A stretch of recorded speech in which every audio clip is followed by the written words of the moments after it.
Sa ngalan ng Ama at ng Anak at ng Espiritu Santo. Amen. Ang anghel ng Panginoon ay nagbalita kay Santa Maria. At siya'y naglilalang ng Espiritu Santo. Aba, Ginoong Maria, napupuno ka ng grasya. Ang Panginoong Diyos ay sumasa iyo. Bukod kang pinagpala sa babaeng lahat at pinagpala naman ng iyong anak na si Jesus. Santa Maria, Ina ng Diyos, ipanalangin mo kaming makasalanan, ngayon at kung kami mamamatay. Amen. Narito ang alipin ng Panginoon. Maganap nawa sa akin ang ayon sa wika mo.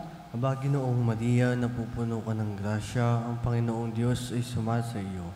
Bukod kang pinagpala sa babaeng lahat at pinagpala naman ng iyong anak na si Jesus. Santa Maria, Ina ng Diyos, ipanalangin mo kaming makasalanan, ngayon at kung kami mamamatay. Amen. At ang salita ay nagkatawang tao. At nakipamuhay sa atin. Aba, Ginoong Maria, napupuno ka ng grasya. Ang Panginoong Diyos ay sumasa iyo. Bukod kang pinagpala sa babaeng lahat at pinagpala naman ng iyong anak na si Jesus. Santa Maria, Ina ng Diyos, ipanalangin mo kaming makasalanan, ngayon at kung kami mamamatay. Amen. Ipanalangin mo kami, o Santang Ina ng Diyos. Nang kami maging dapat makinabang sa mga pangako ni Kristo. Manalangin tayo. Panginoon naming Diyos, kasihan mo nawa ang aming mga kaluluwa sa iyong mahal na grasya at yayamang dahilan sa pamamagitan ng anghel ay nakilala namin ang pagkakatawang tao ni Jesucristong anak mo.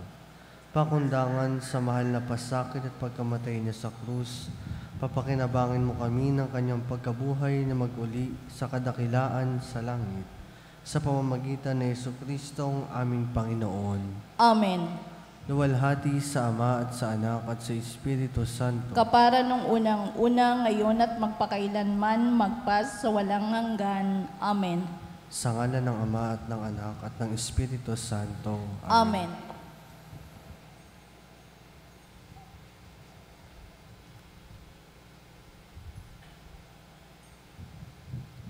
At ang mamumuno po sa ating banal na pagdiriwang ngayon ay ang atin pong Kura Paroko, Reverend Father Douglas D. Badong.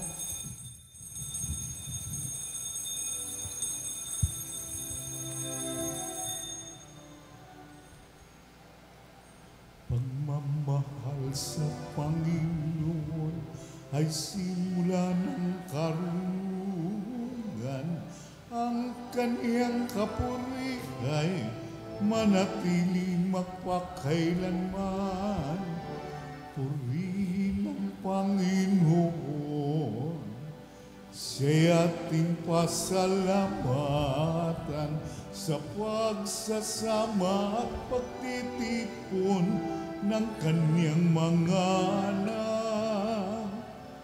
Pagmamahal sa Panginoon ay simula ng karunungan. Ang kaniyang kapuri manatili magpakailanman. Sa ngalan ng Ama at ng Anak at ng Espiritu Santo. Amen.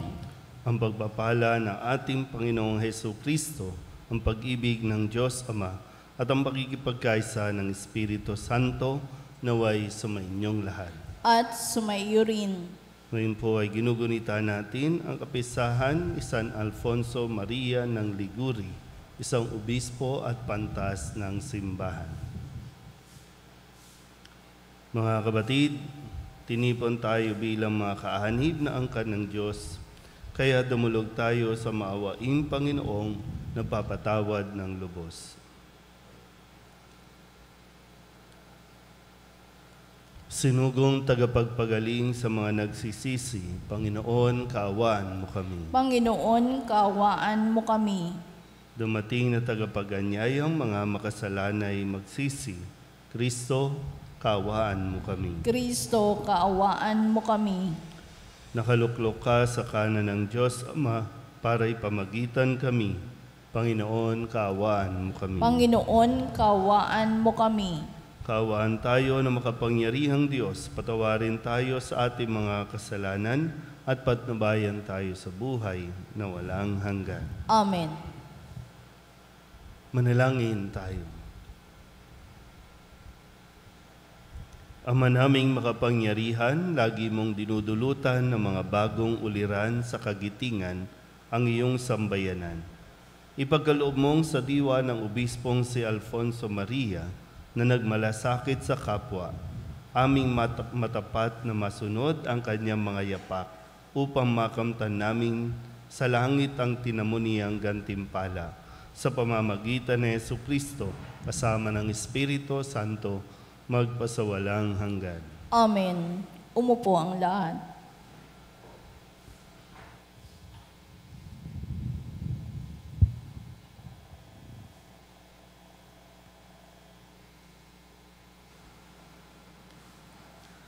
Pagbasa mula sa aklat ni Propeta Jeremias.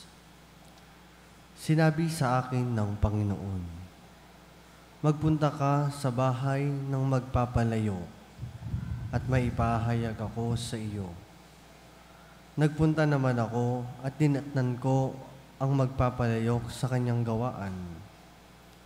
Nakita kong kapag ang ginagawa niyang sisidlan ay nasira, minamasa niya uli ang luwad at hinuhugisan ng panibago.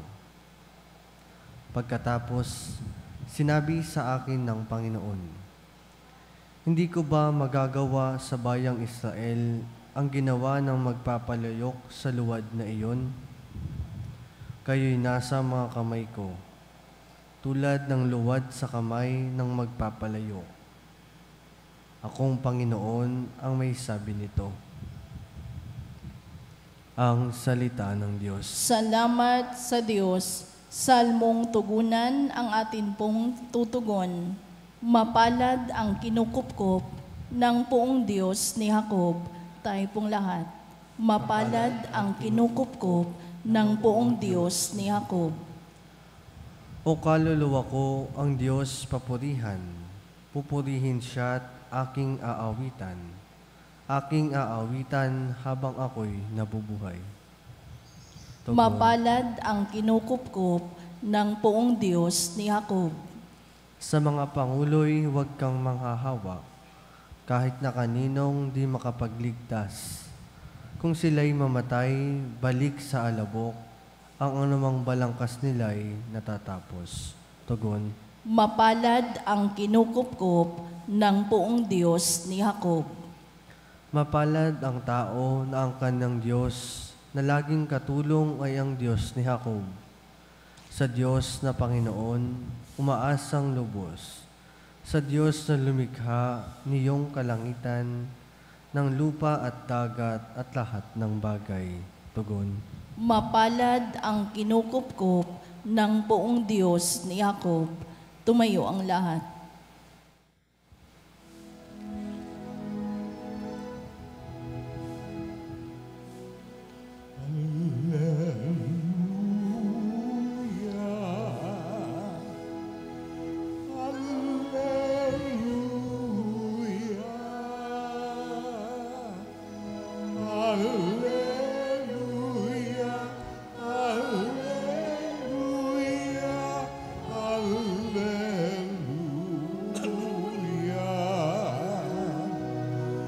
Kami iyong pangaralan upang aming matutuhan ang salitang bumubuhay. Hallelujah, hallelujah.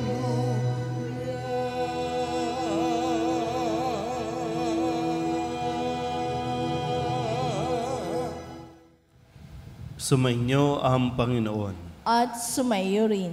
Ang mabuting balita ng Panginoon ayon kay San Mateo. Papuri sa iyo, Panginoon.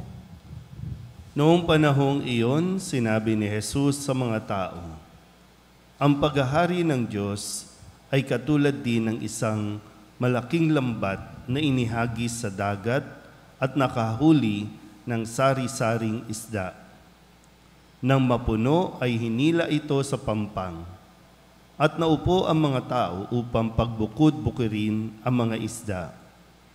Tinipon nila sa mga sisidlan ang mabubuti, ngunit itinapon ang mga walang kwenta. Gayun din ang mangyayari sa katapusan ng daigdig. Darating ang mga anghel at ihihiwalay ang mga makasalanan sa mga banal at ihagis ang mga makasalanan sa maningas na pugon. Dooy mananangis sila at magngangalit ang kanilang ngipin. Naunawaan na ba ninyo ang lahat ng ito? Tanong ni Jesus. Opo, sagot nila. At sinabi niya sa kanila, kaya nga, ang bawat iskriba na kumikilala sa paghahari ng Diyos ay katulad ng isang puno ng sambahayan na kumukuha ng mga bagay na bago at luma sa kanyang taguan. Nang masabi na ni Jesus ang mga talinghagang ito, siya'y umalis doon. Ang mabuting balita ng Panginoon. Pinupuri ka namin, Panginoong Jesucristo. Isang magandang umaga po sa inyong lahat. Ngayon po ay Huwebes ng ika-17 linggo sa karaniwang panahon at atin pong hilingin ang gabay ng ating santo na ginugunita ngayon, si San Alfonso Liguori, isang obispo isang obispo ng simbahan. At nawa lubusan natin maunawaan ang mga ipinapahayag sa atin ng ating Panginoon sa pamamagitan ng mga pagbasa na ibinibigay sa atin sa araw-araw. Kung kahapon po, kung maalala ninyo, isang talinghaga din, no, yung kanyang ginamit, no, na kapag ang paghahari ng Diyos o ang kaharian ng Diyos ay maituturing na isang kayamanan na kapag nasumpungan ay kanyang handa niyang iwan ang lahat, handa niyang ipagbili ang lahat para lamang makamtan itong pinakamahalagang kayamanang ito. At ang pinakamahalagang kayamanan ay ang kaharian ng Diyos. Pero siyempre, kung matagpuan mo, hindi yan automatic pasok ka sa kaharian ng Diyos. Kaya nga ngayon, sa pagpapatuloy, sinasabi ni Jesus na ang paghahari ng Diyos ay katulad ng isang malaking lambat. So, gumamit ng lambat, no? At kapag isinaboy mo ang lambat, kung ano man yan, lahat mahuhuli niyan. Lahat kukunin.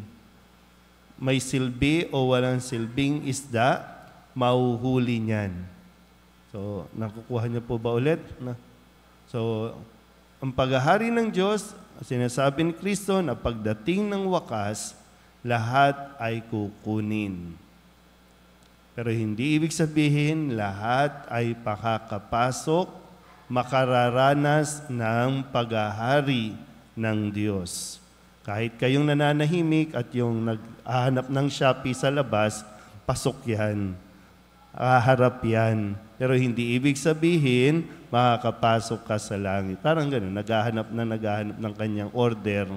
No? Pero, yun nga po, no? Kailangan natin masuri ngayon pa lang. Lalo na kayo, no? Tayo, mga nandito, araw-araw nagsisimba, yung mga nasa online, mga nakakapakinig, hindi automatic pa yan na langit na tayo. Kasi kailangan natin masuri, naging mabuti ba tayo o naging masama tayo.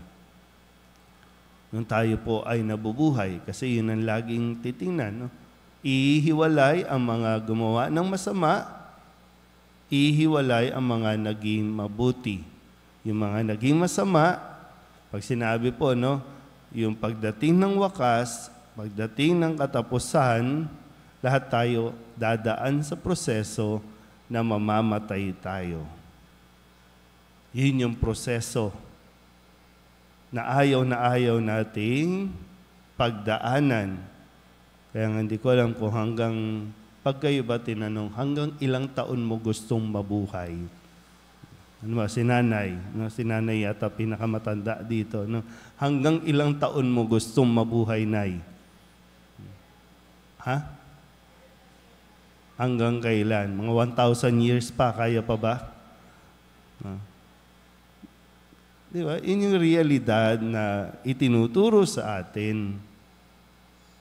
Hindi natin masasabi kung kailan dahil ang Diyos lang ang nakakaalam. Pero ang pinapaunawa, pagdating ng wakas, lahat tayo kukunin. Lahat kukunin. Pero hindi lahat makakapasok sa langit. Yung iba, itatapon doon sa impyerno. Kaya lagi din, hindi ito binibigay sa atin para matakot. Binibigay ito sa atin para paalalahanan. Tandaan natin lagi, nasa huli ang pagsisisi. Magsisi ka man, huli na. Kaya suriin natin na, minsan nasasabi niyo po na bakit ganun? Lagi naman tayo nagsisimba. Lagi naman tapat naman tayo sa ating pagdarasal. Pero bakit ang daming problema? Ang daming nating sakit? Kaya pinapaalala din sa unang pagbasa sa aklat ni Propeta Jeremias na yung sa magpapalayok. Hinuhubog, inuhulma kapag hindi tumutugma ayon sa paningin ng Diyos, ayon sa gustuhan nung gumagawa ng palayok, uulitin niya ito at iuhulma ulit ng panibago. Masakit, yung ganong karanasan, pero hinuhulma uli sa isang mas maganda na ayon sa kagustuhan ng Diyos. Kaya kung sakali, nasasabi mo na minsan sige, nag-give up tayo dahil namumuhay tayo ng mabait, pero ikaw pa rin yung niloloko, nakakaranas ka ng sakit, ng rejection, ng karamdaman, kaya naki-question natin ng Diyos, bakit ganun? Bakit mo ako pinaparusahan? Hindi parusa, kundi hinuhulma ka at ginagawa ulit para lumabas ulit yung mas magandang disenyo, mas magandang forma, mas magandang ayos. Kaya pagsimikapan natin na mas maging matatag tayo, lalong-lalo na sa panahon ng mga pagsubok at problema. At mayroong naghihintay na lugar para sa atin na nais na ibigay ng Diyos. Doon tayo dapat sa langit. Amen?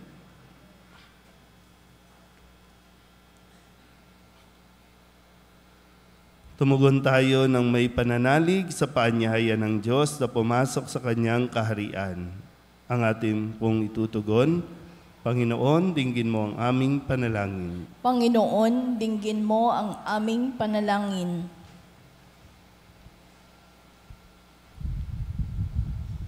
Ang simbahan, naway huwag tumigil sa pagpapahayag ng Ebanghelyo sa lahat ng tao, dao, wika at kultura. Manalangin tayo sa Panginoon. Panginoon, dinggin mo ang aming panalangin. Ang mga tao naway huwag manatiling sarado sa nakaugaliang kultura. Bagkus mapayaman nila ang isa't isa sa kanilang pananampalataya kay Kristo. Manalangin tayo sa Panginoon. Panginoon, dinggin mo ang aming panalangin. Ang mga walang-wala sa mundong ito, naway maging mga tagapagmana ng kayamanan ng kaharian ni Kristo. Manalangin tayo sa Panginoon. Panginoon, dinggin mo ang aming panalangin. Ang mga pinanghihinaan na ng loob dahil sa bigat ng kanilang mga pagsubok at karamdaman, naway huwag ipinit ang kanilang puso at bagkos palalimin pa ang kanilang pananampalataya kay Kristo sa dinaranas nilang mga pagdurusa. Manalangin tayo sa Panginoon. Panginoon, dinggin mo ang aming panalangin. Ang mga namatay, naway tanggapin sa kaharian ng langit. Manalangin tayo sa Panginoon. Panginoon, dinggin mo ang aming panalangin. Upang mamayani ang kapayapaan sa Ukraine, sa Holy Land at sa buong mundo, at ipag-adya nawa ang sangkatauhan sa karahasan, kasakiman at pang-aabuso ng kapangyarihan na nagdudulot ng paghihirap at kamatayan sa marami. Manalangin tayo sa Panginoon. Panginoon, dinggin mo ang aming panalangin. Upang ang lahat ng mga nagdurusa dahil sa kalupitan ng digmaan ay daglian ng makaranas ng kapayapaan at mabuhay ng may kapanatagan at kalayaan. Manalangin tayo sa Panginoon. Panginoon, dinggin mo ang aming panalangin. Idulog din natin sa Panginoon ang ating mga personal na kahilingan at mga panalangin para sa ating mga pamilya. Kasama din ang mga kahilingan ng mga nanonood sa online. Lahat ng mga misang pasasalamat, special na intensyon, agarang paggaling ng mga may sakit, at ang lahat ng mga kaluluwa na inihiling na ipagdasal sa misang ito.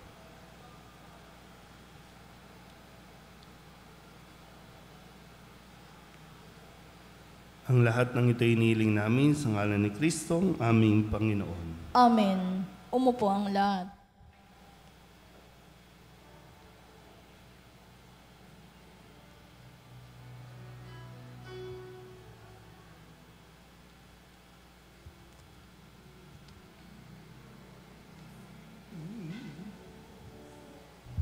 aming buhay. Bawat galaw at lumbay, bawat pangarap naming taglay, sa palad mo nilalagay. Manalangin kayo mga kapatid upang natin ay kalugdan ng Diyos sa mga makapangyarihan. Tanggapin nawa ng Panginoon itong paghahain sa iyong mga kamay, sa kapurihan niya at karangalan sa ating kapakinabangan at sa buong sambayanan niyang banal. Ama naming lumikha, pag-alabin mo ang kalooban namin sa ningas ng iyong Espiritu na ipinagkaloob mo kay San Alfonso Maria para imapagdiwang ang paghahain ito sa pamamagitan nito. Ikaw ay mahandugan ng sariling pamumuhay bilang banal na alay sa pamamagitan ni Jesucristo kasama ng Espiritu Santo magpasawalang hanggan. Amen. Sumainyo ang Panginoon. At sumaiyo rin. Itaas sa Diyos ang inyong puso at diwa. Itinaas na namin sa Panginoon. Pasalamatan natin ang Panginoong ating Diyos. Marapat na siya ay pasalamatan. Ama naming makapangyarihan, tunay ngang marapat na ikaw ay aming pasalamatan sa pamamagitan ni Jesucristo na aming Panginoon. Ngayong si San Alfonso ay pinararangalan sa pamumuhay niyang totoong uliran at pagiging maaasahan sa panunungkulan, kaya't si Jesucristo na maaasahan sa katapatan ay inihahayag sa pangangasiwa sa sambayanan. Ang malasakit ng mga ulirang tagapangasiwa noon ay nagpapatuloy magpahanggang ngayon sa mga panalangin kanilang iniuukol kaysa ng sambayanan mong dito'y nagtitipon. Kaya kaysa ng mga anghel yung sisiawin ng papuri sa iyo na walang humpay sa kalangitan, kami nagbubunyi sa iyong kadakilaan.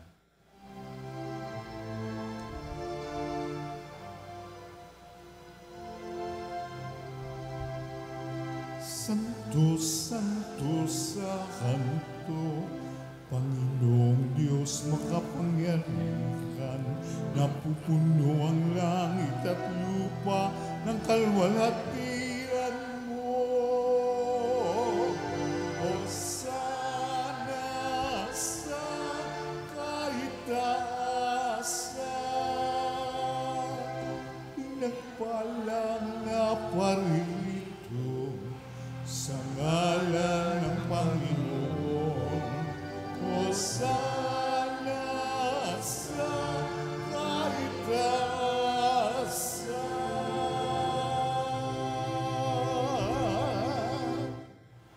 Ama naming banal, ikaw ang bukal ng tanang kabanalan, kaya't sa pamamagitan ng iyong Espiritu, gawin mong banal ang kaloob na ito upang para sa aming maging katawan at dugo ng aming Panginoong Jesu Kristo.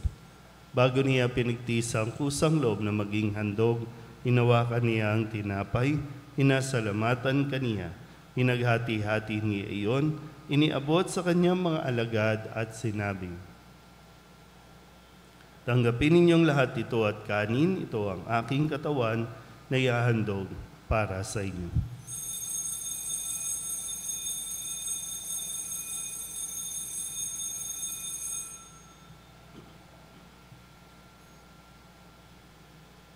Gayun din naman, nang matapos ang hapunan, inawakan niya ang kalis, muli kaniyang pinasalamatan. Iniabot niya ang kalis sa kanyang mga alagad at sinabi, "Tanggapin ninyong lahat ito at inumin. Ito ang kalis ng aking dugo, ng bago at walang hanggang tipan. Ang aking dugo na ibubuhos para sa inyo at para sa lahat sa ikapagpapatawad ng mga kasalanan. Gawin ninyo ito sa pag-alaala sa akin."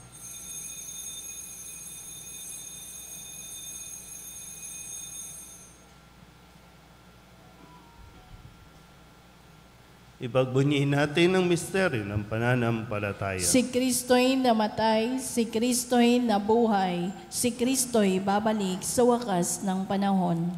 Ama, ginagawa namin ngayon ang pag-alaala sa pagkamatay at muling pagkabuhay ng iyong anak. Kaya tiniaalay namin sa iyo ang tinapay na nagbibigay buhay at ang kalis na nagkakaloob ng kaligtasan. Kami napapasalamat dahil kami iyong minarapat na tumayo sa harap mo para maglingkod sa iyo. Isinasamo namin kami magsasalo-salo sa katawan at dugo ni Kristo ay mabuklod sa pagkakaisa sa pamamagitan ng Espiritu Santo. Ama, lingapin mo ang iyong simbahang laganap sa buong daigdig. Puspusin mo kami sa pag-ibig kaysa ni Francisco na aming Papa at ni Jose na aming Obispo at ng Tanang Kaparian. Alalahanin mo rin ang mga kapatid naming nahimlay na may pag-asang sila'y muling mabubuhay, gayon din ang lahat ng mga pumanaw. Kawaan mo sila at patuloyin sa iyong kaliwanagan. Kawaan mo at pagindapating kaming lahat na makasalo sa iyong buhay na walang wakas. Kaysa ng mahal na Birhen Maria na ina ng Diyos, ng kabiyak ng puso niyang sa San Jose. Kaysa ng mga apostol at ng lahat ng mga banal na namuhay dito sa daigdig na kalugod-lugod sa iyo, may pagdiwang nawa namin ang papupuri sa ikararangal mo sa pamamagitan ng iyong anak na aming Panginoong Hesu Kristo. Sa pamamagitan ni Kristo, kasama niya at sa Kanya, ang lahat ng parangal at papuri ay sa iyo, Diyos amang makapangyarihan, kasama ng Espiritu Santo, magpasawalang hanggan.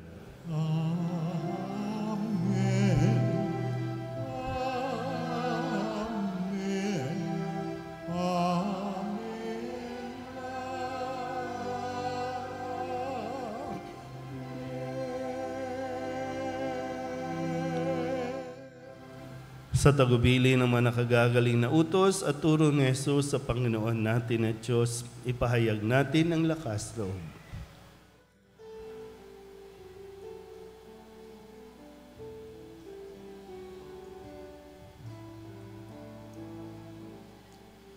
Ama namin, sumasalangit ka, sambahin ang ngalan mo, mapasa amin ang kaharian mo, sundin ang loob mo, dito sa lupa para nang sa langit. Bigyan mo po kami ngayon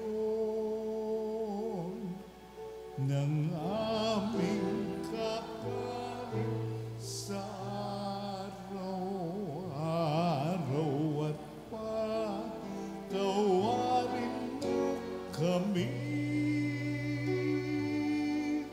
sa aming mga sala para ng pagpapatawad namin sa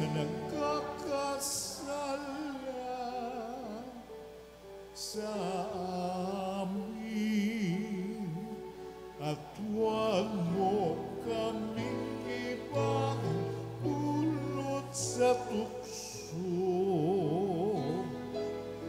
at diya mo kami sa lahat ng masama.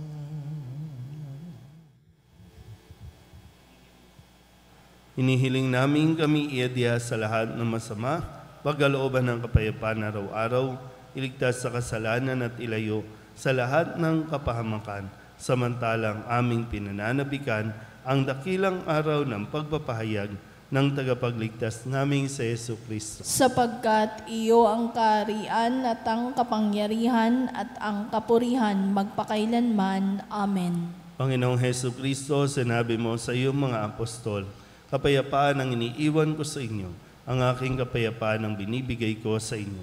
Tunghayan mo ang aming pananampalataya at huwag ang aming mga pagkakasala. Pagkalooban mo kami ng kapayapaan at pagkakaisa ayon sa iyong kalooban, kasama ng Espiritu Santo, magpasawalang hanggan. Amen. Ang kapayapaan ng Panginoon ay laging sumainyo. At sumaiyo rin. Magbigayan po tayo ng kapayapaan sa isa't isa.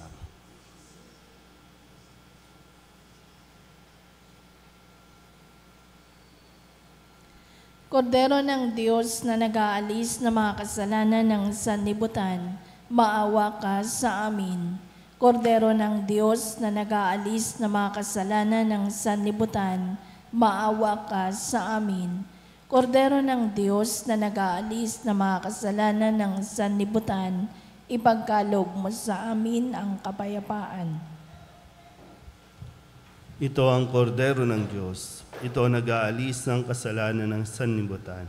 Mapalad ang mga inaanyayahan sa kanyang piging. Panginoon, hindi ako karapat-dapat na magpatuloy sa iyo, ngunit sa isang salita mo lamang ay gagaling na ako.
Manalangin tayo. Ama naming mapagmahal, binigyan mo ng pagkakataon si San Alfonso Maria para matapat na gumanap at maglahad ng paghahain ng pakikinabang. Lagi nawa naming tanggapin ito at sa pagtanggap namin ay tumanaw kami ng utang na loob sa iyo sa pamamagitan ni Yesu Kristo kasama ng Espiritu Santo magpasawalang hanggan. Amen. Sumainyo ang Panginoon. At sumaiyo rin. At pagpalain kayo ng makapangyarihang Diyos, Ama at Anak at Espiritu Santo. Amen. Tapos sa banal na misa, humayo tayo sa kapayapaan ni Kristo. Salamat sa Diyos. Magandang umaga po. Magandang